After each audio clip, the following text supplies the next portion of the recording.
तो टॉपिक है sum of finite terms in an AP. तो इसमें अगर हम अज्यूम करें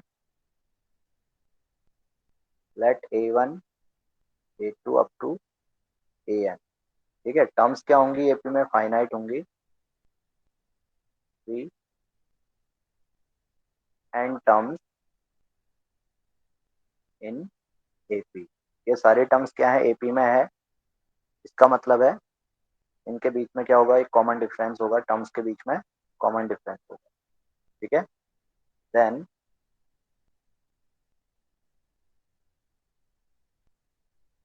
there some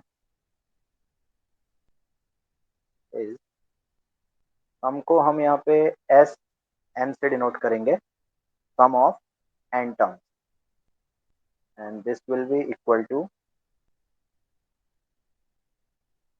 N upon two bracket first term plus last term, ठीक है। कोई सीरीज है, कोई क्वांटिटीज हैं, अगर वो एपी में गिवन है तो उन एन टर्म्स का सम एस एन से डिनोट करेंगे, और ये होगा n upon two into bracket first term plus last term. इसी तरह से इसको हम ऐसे लिख सकते हैं, two A1 plus n minus one into, ठीक है। जो ए एन है यहाँ पे, ए एन का फॉर्मूला लास्ट क्लास में हमने बताया था। A n is equal to A1 plus n minus one into d होता है, ठीक है। तो ये ए एन की वैल्यू इतना हम यहाँ पे रखेंगे तो ये फॉर्मूला इस तरह से डेवलप हो जाएगा। तो आप चाहो तो ये फॉर्मूला अप्लाई कर लो, चाहो तो ये फॉर्मूला अप्लाई कर लो, वो डिपेंड करता है क्वेश्चन किस तरह का है, ठीक है। तो अब क्वेश्चन इस पे बेस्ड कुछ क्वेश्चन हम देखें। तो जो क्वेश्चन फर्स्ट होगा, ये फॉर्मूला आपको याद रखना है, sum of finite terms in an A. तो ये फॉर्मूला होगा n by two into bracket first term plus last term, और equal to n by two bracket two into A1 plus n minus one into. तो इसमें एक question है, find the sum of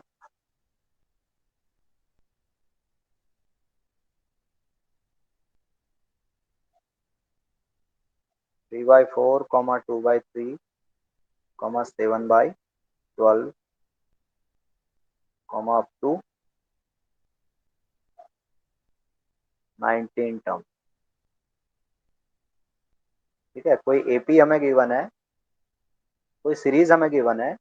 इस series में 19 terms तक का सम हमें कैलकुलेट करना है। फर्स्ट टर्म 3/4 है, इसी तरह से टोटल कितनी टर्म्स हैं?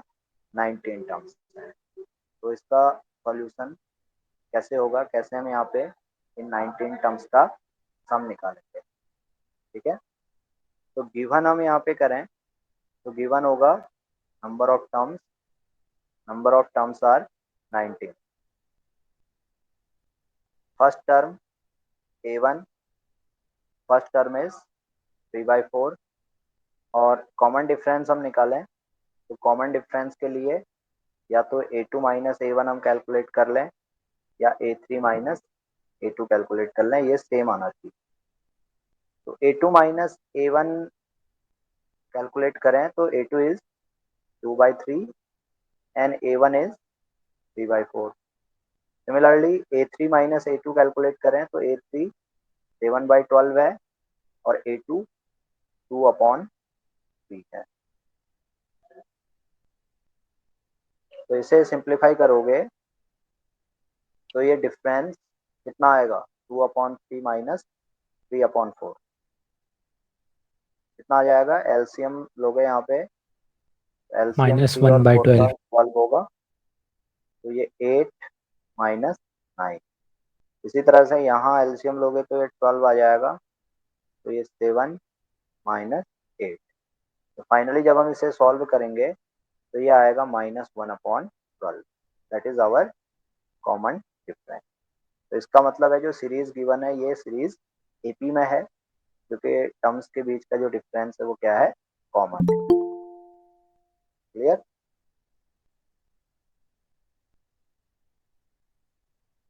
अब फॉर्मूले में पुट करना है, हमें क्या करना था, 19 टर्म्स का सम निकालना है। Therefore sum of 19 terms is S19, इसे हम कह लेंगे S19 से डिनोट करेंगे। तो S19 क्या हो जाएगा, अब देखो इस केस में लास्ट टर्म हमें नहीं पता ना, लास्ट टर्म नहीं पता है तो हम ये वाला फॉर्मूला अप्लाई नहीं कर पाएंगे। ठीक है, हमें सिर्फ फर्स्ट टर्म पता है और कॉमन डिफरेंस पता है, तो इस केस में हम क्या करेंगे, सेकेंड फॉर्मूला यूज करेंगे। समझ में आया, ये सिचुएशन टू सिचुएशन फॉर्मूला हमने यूज करना है। तो इस केस में S19 ये होगा n/2 bracket 2 into A1 plus n-1 into. तो इसे हम सिंप्लीफाई करें तो ये 19 डिवाइडेड बाई 2 और bracket 2 into A1, A1 is 3/4।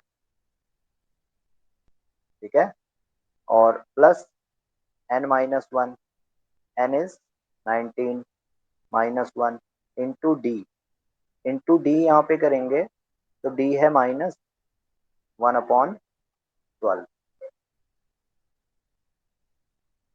तो इसे सिंप्लीफाई कर लें तो 19 डिवाइडेड बाई 2, पहले ब्रैकेट सॉल्व करेंगे तो ब्रैकेट में ये 6/4 और ये माइनस इंटू प्लस ये माइनस हो जाएगा और ये आ जाएगा 18 डिवाइडेड बाई 12। फर्दर हम ब्रैकेट सॉल्व करें तो ये 18/12 को सिंप्लीफाई करें तो ये 3 से बैलेंस हो जाएगा शायद 4 एंड 6। तो ब्रैकेट में आ गया 6/4 minus 6/4, that is equal to 19 divided by 2 into bracket value is 0। Therefore S19 is equal to 0. This is our answer. तो जो सीरीज हमें गिवन है इस सीरीज में 19 टर्म्स का सम कितना आ रहा है, 0 आ रहा है। समझ में आ गया सॉल्यूशन सबको? Yes sir.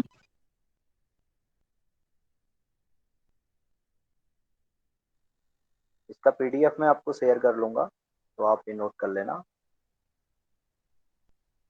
इसी तरह से क्वेश्चन 2 इस तरह का पूछा जा सकता है, ये तो था टर्म्स का सम निकालने के लिए। ठीक है, इसी तरह से क्या हो सकता है, हमें सम गिवन होगा और हमसे नंबर ऑफ टर्म्स पूछी जाएंगी। जैसे क्वेश्चन है, क्वेश्चन में नोट करता हूँ,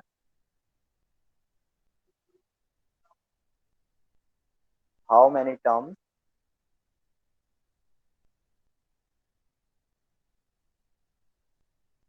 of the following series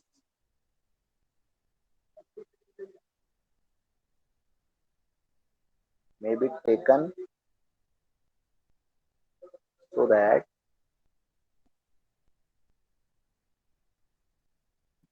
that their sum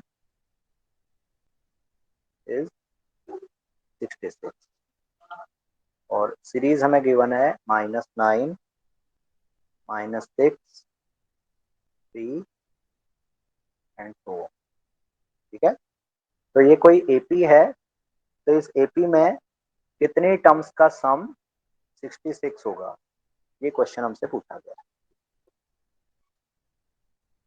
तो कैसे सॉल्व करेंगे, देखो सॉल्यूशन का तरीका यही है, क्वेश्चन में क्या क्या इंफॉर्मेशन गिवन है ये पहले हम नोट कर लें।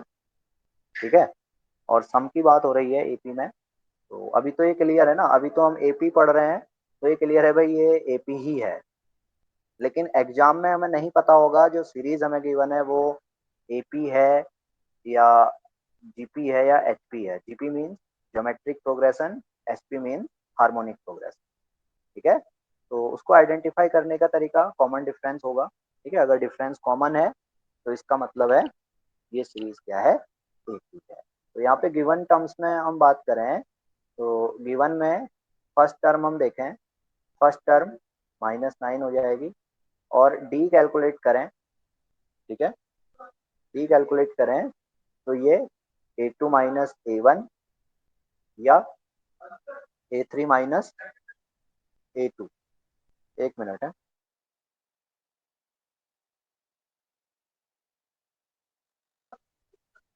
ठीक है, तो ये कैलकुलेशन हम करें तो A2 माइनस A1 -6 माइनस -9 इस तरह से करेंगे। और A3 यहाँ पे करें तो A3 3 माइनस -6 ये आ जाएगा। तो ये डिफरेंस कितना आ सर जाएगा? -3 होगा।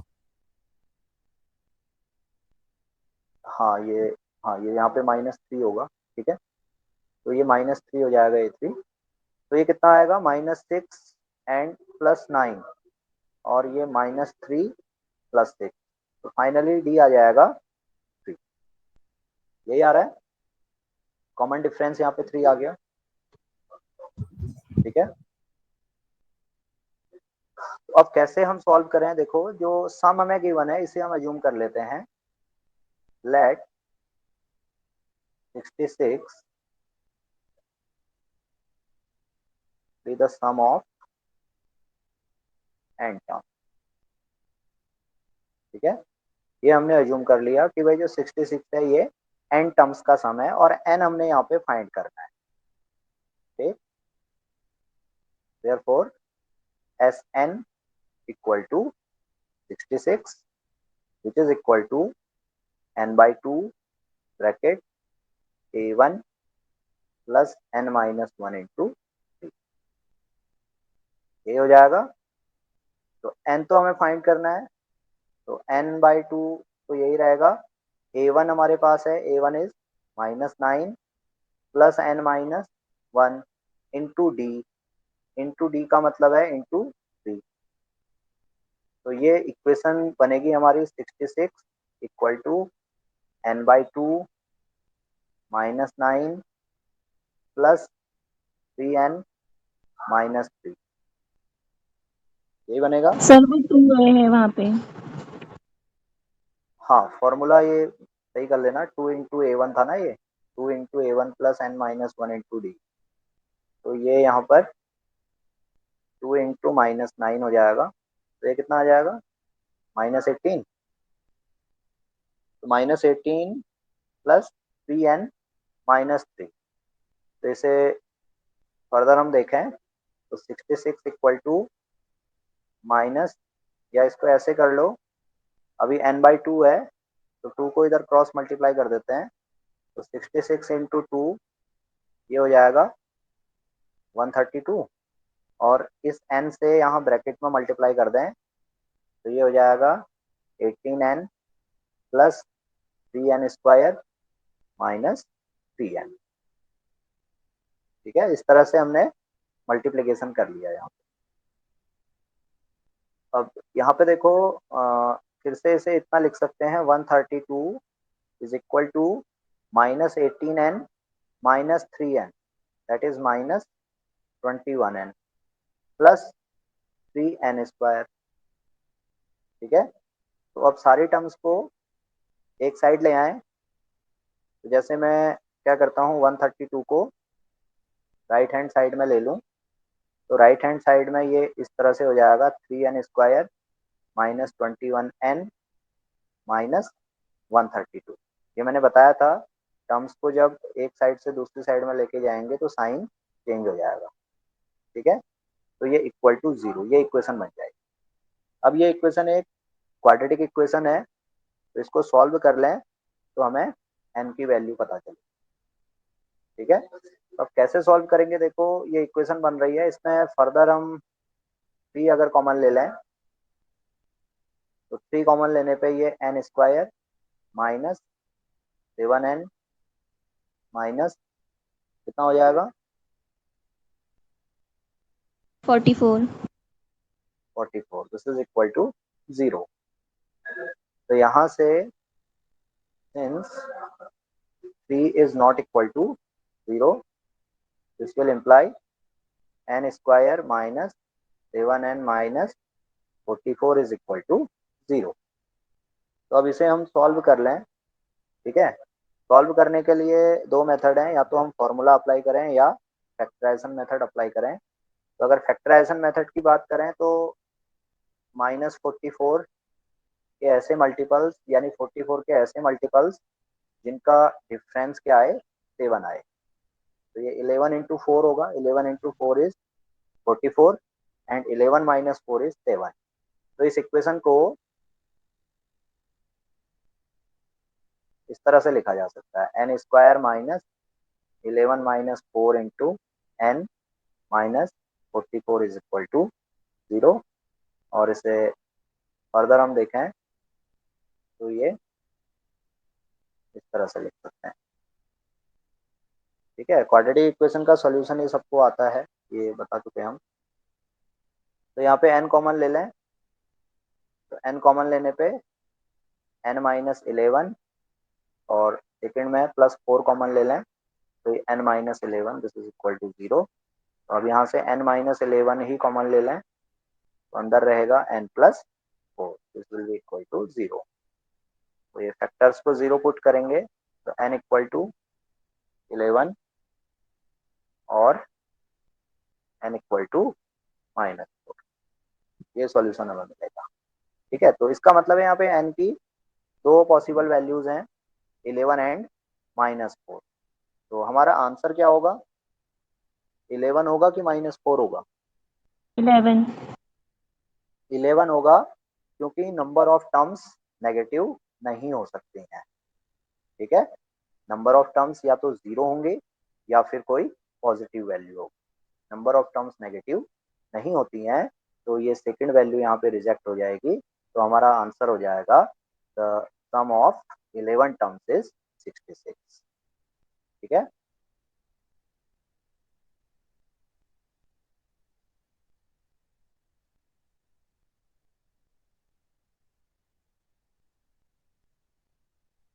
समझ में आ गया सबको सॉल्यूशन? Yes sir. कैसे प्रॉब्लम सॉल्व करनी है। ठीक है, तो ये दो तरह की प्रॉब्लम्स यहाँ पे रहती हैं सम फॉर्मूले पे बेस्ड। पहला, जिसमें हमें सम कैलकुलेट करना होगा। दूसरा, सम गिवन होगा और नंबर ऑफ टर्म्स फाइंड करते हैं। ठीक है, अब आगे बढ़ते हैं। अब जो लास्ट टॉपिक हमने डिस्कस किया था और जो आज का टॉपिक है, इस पे बेस्ड एक क्वेश्चन है। तो इस तरह के क्वेश्चंस भी पूछे जा सकते हैं। क्वेश्चन है, the third term of an AP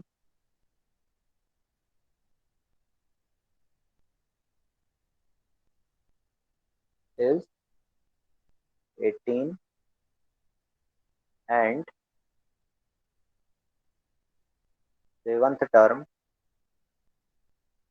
is 30। Find the sum of 17 term. ठीक है, ये क्वेश्चन है।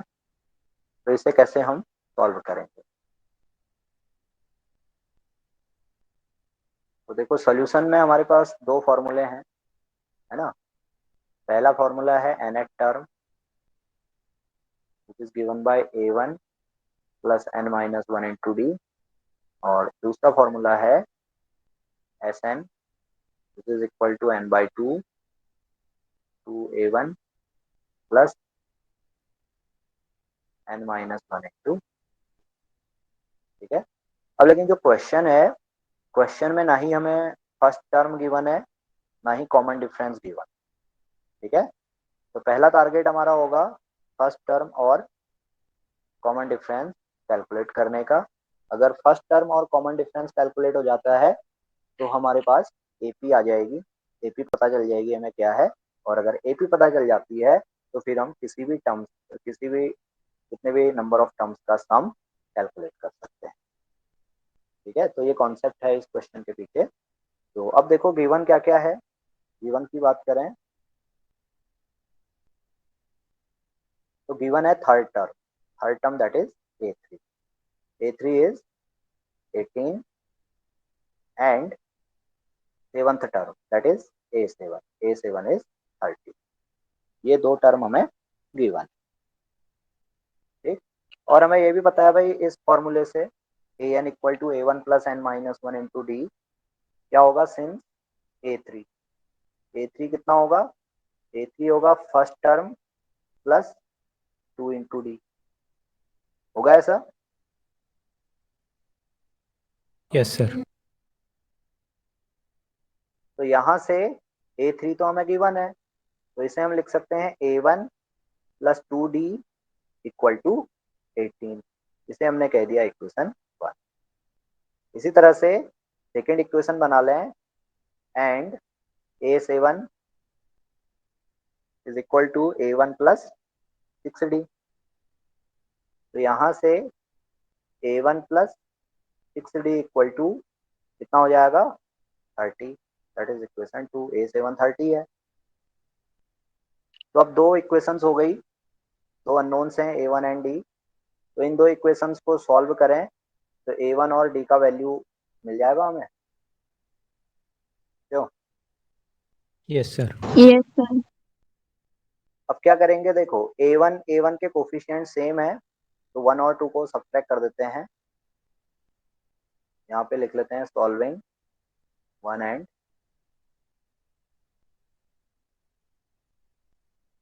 2, ठीक है। तो जब यहाँ पे डिफरेंस कैलकुलेट करेंगे तो ये हो जाएगा माइनस माइनस माइनस। तो A1 तो एलिमिनेट हो गया, तो 2d - 6d ये आ गया -4d, और 18 - 30 ये आ गया -12। तो d = 3 आएगा। Yes sir.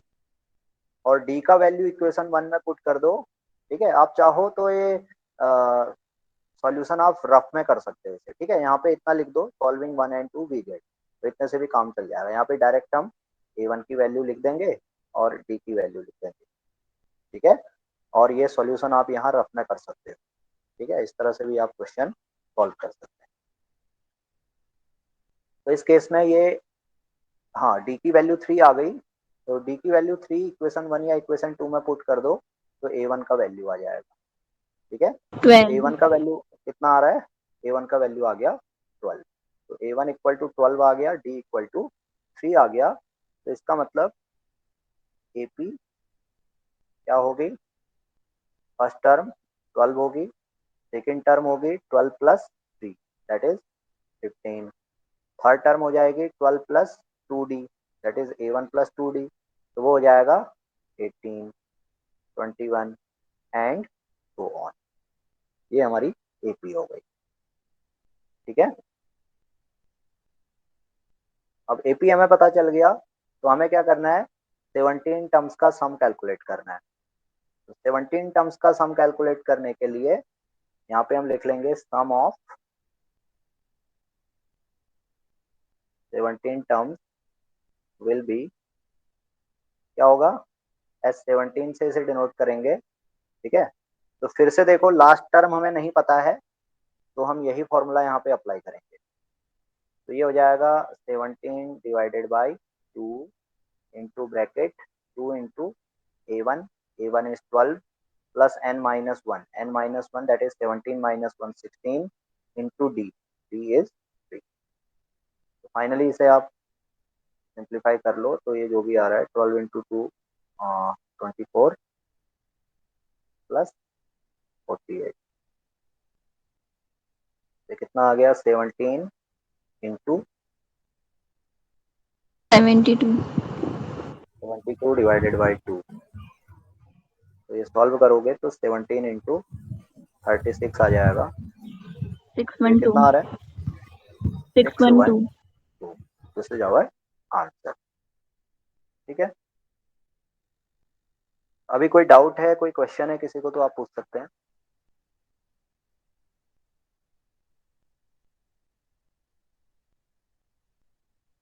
नहीं है कोई doubt?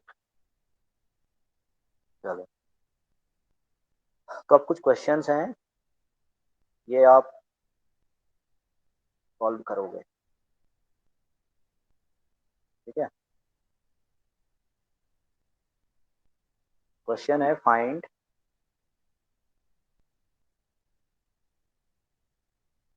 The sum of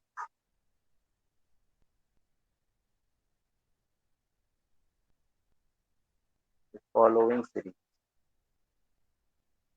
series है, फर्स्ट सीरीज है 49, 44, 39 up to 17 term.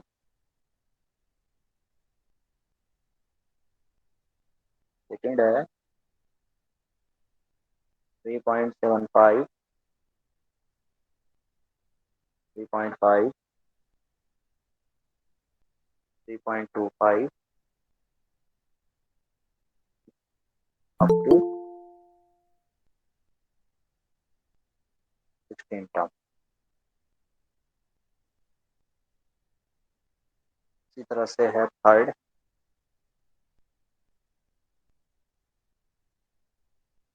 3/√5, 4/√5, √5 up to 25 term. Sir 1 हो जाएगा वो।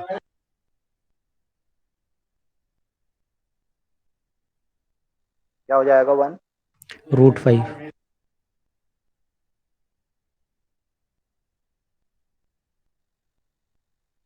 Third term. थर्ड टर्म क्या होगी? 1 होगी? नहीं नहीं सर, सही है। हाँ, ठीक है, वो 1/√5 होगा, तो वो उसको उस तरह से लिख लिया। 1 2 3 up to n term, 1 2 3 up to 20 term. ठीक है, ये क्वेश्चन आप सॉल्व करोगे, कर लोगे ना?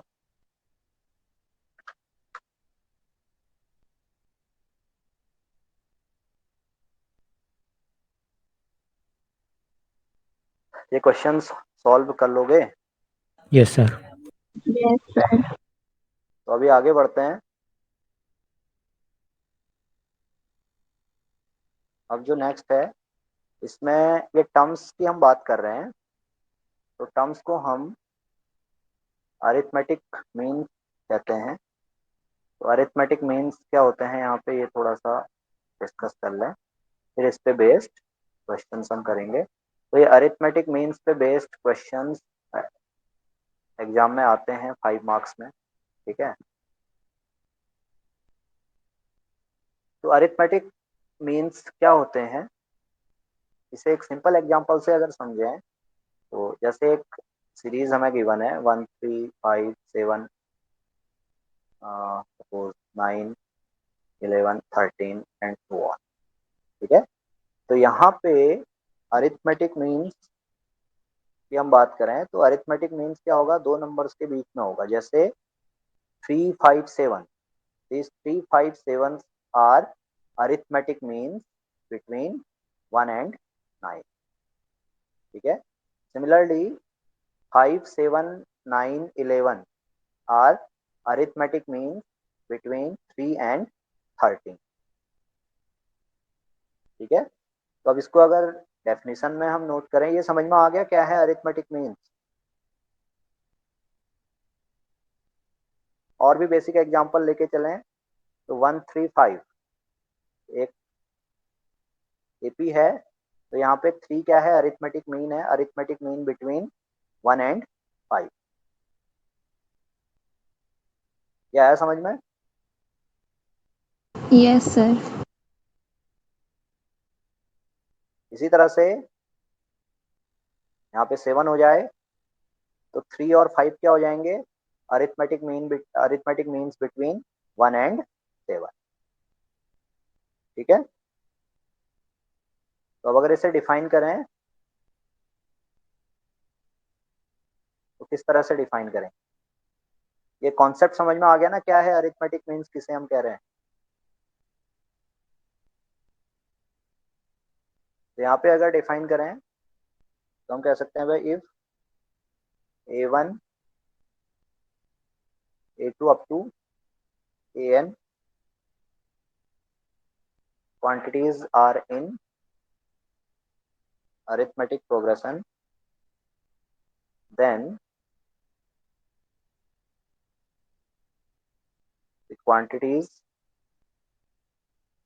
A2 A3 comma up to AN minus 1 are called arithmetic mean between A1 and AN। ठीक है, अगर डिफाइन करें तो इस तरह से हम इसे लिख सकते हैं।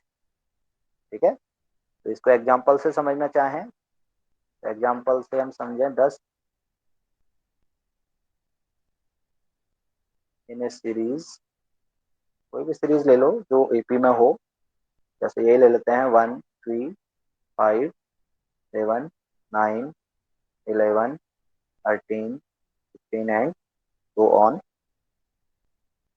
तो इसमें क्या होगा? 3,5 are arithmetic mean between 1 and 7। ठीक है, 9 11 13 आर अरिथमेटिक मीन बिटवीन, क्या होगा? 9 11 13 are arithmetic means between 7 and 7 and 15. 15. 7 and 15। ठीक है, तो अरिथमेटिक मीन्स समझ में आ गया होगा सबको, क्या कॉन्सेप्ट है इसका?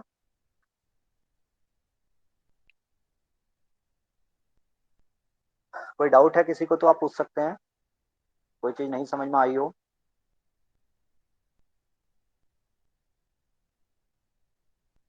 सब समझ में आ रहा है? राम कथा जैसे सुन रहे हो सब लोग बैठ के, क्यों? बेटा इस पे बेस्ड क्वेश्चंस आते हैं एग्जाम में। ठीक है, ये कॉन्सेप्ट थोड़ा आपको पता होना चाहिए। ठीक, तो क्वेश्चंस किस तरह के आते हैं, देखो अरिथमेटिक मीन्स तो अब समझ में आ गया। ठीक है, अब क्वेश्चंस किस तरह के पूछे जाते हैं, आपसे कहा जाएगा insert 6 arithmetic means, 6 arithmetic means between 1 and 50। ये इस तरह की प्रॉब्लम, तो कैसे हम सॉल्व करेंगे? ठीक है,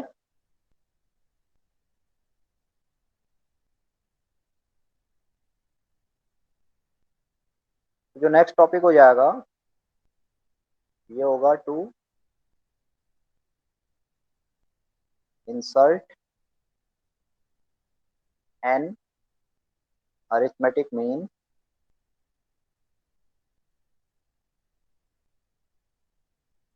between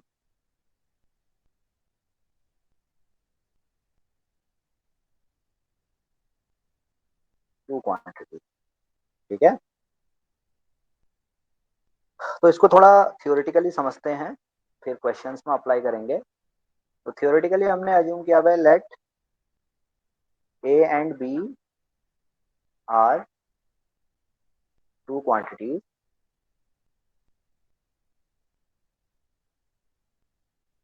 and A1 A2 up to AN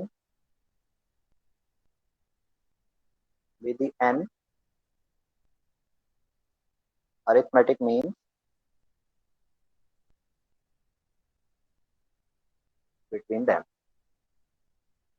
then AP is, तो एपी क्या होगी, एपी हो जाएगी भाई फर्स्ट टर्म तो हमारी ए रहेगी, ठीक है, और ए के बाद अरिथमेटिक मीन्स होंगे A1 A2 up to suppose AN, और लास्ट टर्म हो जाएगी बी, यही होगी एपी, क्यों? Yes, sir. अभी कॉन्सेप्ट बताया था ऊपर अरिथमेटिक मीन्स का, जैसे हमने कहा भाई 3, 5, 7 up to 13 are arithmetic mean between 1 and 15, ठीक है, तो इसका मतलब है 1 यहाँ पे फर्स्ट टर्म है, 15 लास्ट टर्म है, और 3 से लेके 13 तक ये क्या है हमारी अरिथमेटिक मीन्स है। क्लियर? तो ये जो एपी है ना, इस एपी में नंबर ऑफ टर्म्स कितनी होंगी, तो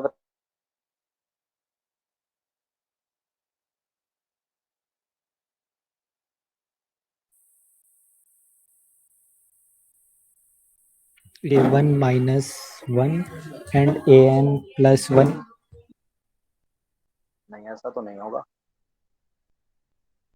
अरे भाई सिंपल सा लॉजिक अप्लाई करना है। 1 + 2 हाँ, कितनी होंगी, n n प्लस, + 2 कैसे आया n+2, भाई n तो क्या है अरिथमेटिक मीन्स है, एक फर्स्ट टर्म हो गई दैट इज n+1, और एक लास्ट टर्म हो गई that is n+1+1 that is equal to n+2। तो ये जो एपी यहाँ पे बन रही है, इस एपी में टोटल टर्म्स कितनी हो जाएंगी, n+2 हो जाएंगी। समझ में आ गया क्यों? पार्डन।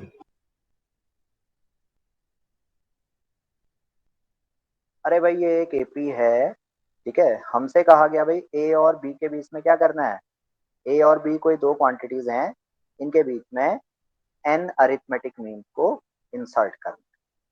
हमने इंसर्ट किया तो ये एक सीरीज बन गई, इस सीरीज में फर्स्ट टर्म ए है, सेकंड टर्म A1 है, फिर ये AN है, और लास्ट टर्म बी है। ए और बी हमें गिवन होगा, ठीक है, ये जो दो क्वांटिटीज हैं गिवन है। जैसे मैं कह रहा हूँ इंसर्ट, क्वेश्चन मैंने कहा insert 6 arithmetic means between 1 and 15, तो इसका मतलब फर्स्ट टर्म क्या है 1 है, लास्ट टर्म 15 है, और इसके बीच में और कितनी टर्म्स होंगी फिर 6 टर्म्स होंगी ना, क्यों? Yes sir. तो इसका मतलब जो ये एपी बन रही है, ये एपी तो ये बन रही है ना 1 से लेके 15 तक, तो इस एपी में टोटल कितने टर्म्स हो जाएंगे, 8 टर्म्स होंगे कि नहीं होंगे? Yes sir. तो इसी तरह से यहाँ पे कॉन्सेप्ट है total n terms, n arithmetic means हम इंसर्ट कर रहे हैं ए और बी के बीच में, तो total number of terms AP में कितनी होंगी, n+2। अभी समझ में आया सबको? Yes sir. तो इसका मतलब है भाई जो लास्ट टर्म है, लास्ट टर्म इज बी, तो बी क्या है, बी है n+2 टर्म, है कि नहीं है, क्यों? अरे भाई ये यस एक सर। एपी है 1 से लेके 15 तक, तो 15 कौन सी टर्म होगी इस एपी में, 8th टर्म होगी कि नहीं होगी? Yes sir. Yes, इसी तरह से अगर ये कोई एपी है, इस एपी में n+2 टर्म है, तो जो क्वांटिटी यहाँ पे बी है, ये बी एक्चुअल में क्या होगी, n+2 टर्म होगी। समझ में आ गया? yes, sir. और आपको पता है एपी में nth टर्म, इसी एपी में nth टर्म जिसे हम an से डिनोट करते हैं, ये होता है A1 plus n-1 into D. कितना होता है, क्यों? nth टर्म का फॉर्मूला यही था ना, nth टर्म यस Yes, सर। sir. Is equal to A1 plus n-1 into d, ठीक है। अब हम आते हैं प्रॉब्लम पे। प्रॉब्लम क्या है हमारे पास, प्रॉब्लम है भाई हमें क्या करना है, 1 और 15 के बीच में 6 टर्म्स को इंसर्ट करना है और एपी बतानी है क्या होगी।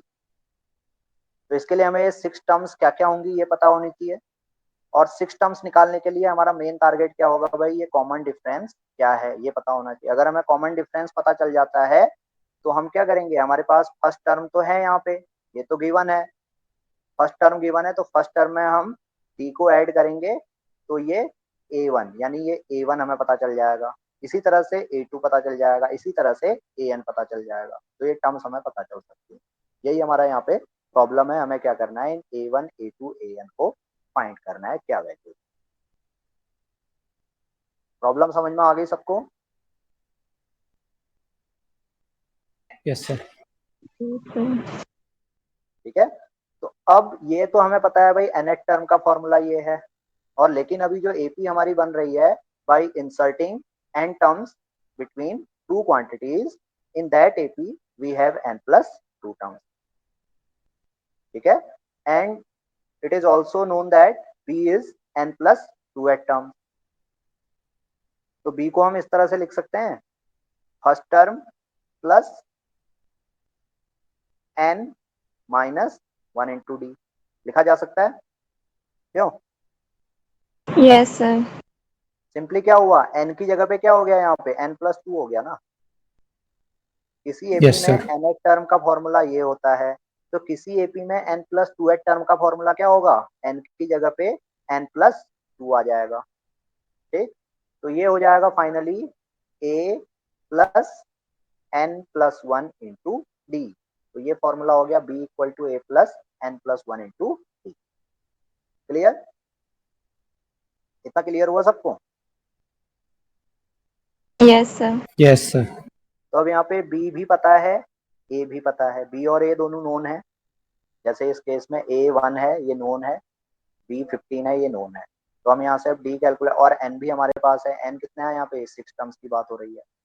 ठीक है, तो यहाँ से d इक्वल टू हो जाएगा, ये सॉल्व करोगे तो ये आ जाएगा b minus a upon n plus 1, where n is equal to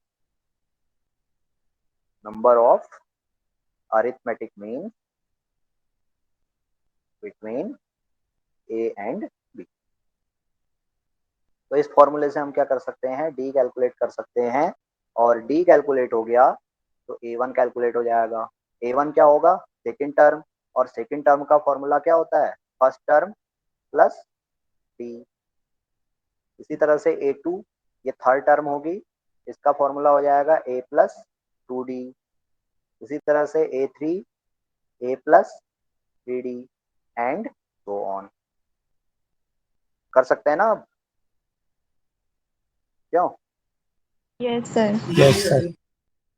तो अब इसे क्वेश्चन में अप्लाई करते हैं, एक सिंपल सा क्वेश्चन सॉल्व करें। तो क्वेश्चन है, इंसर्ट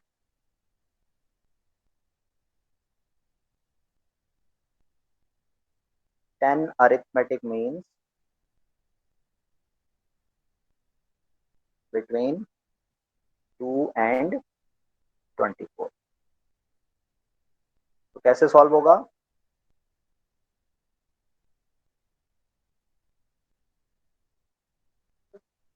a1 ये 2 हो गया, ठीक है, और लास्ट टर्म की बात हम करें जिसे हम b कह रहे हैं, b is 24 and number of arithmetic mean that is n is equal to 10। ठीक है, यही होगा। तो यहाँ से d इक्वल टू क्या हो जाएगा, d is equal to b minus a upon n plus 1।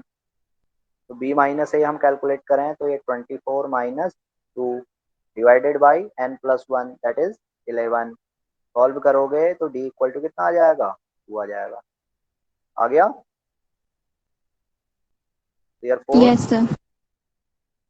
The AP is, तो इस केस में एपी क्या हो जाएगी, फर्स्ट टर्म तो हमें पता है 2 है, सेकंड टर्म क्या हो जाएगी 4, देन 6, देन 8, ऐसे ही कितने आएंगे, 10 वैल्यूज आएंगी, 3 हो गई, then 10, 12, 14, 16, 18, 20, 22 and 24।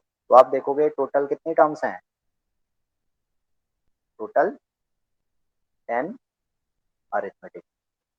So we have inserted 10 arithmetic means between 2 and 24. समझ में आ गया सॉल्यूशन सबको? Yes, sir. कोई डाउट है किसी को तो आप पूछ सकते हैं, कोई चीज नहीं समझ में आई हो।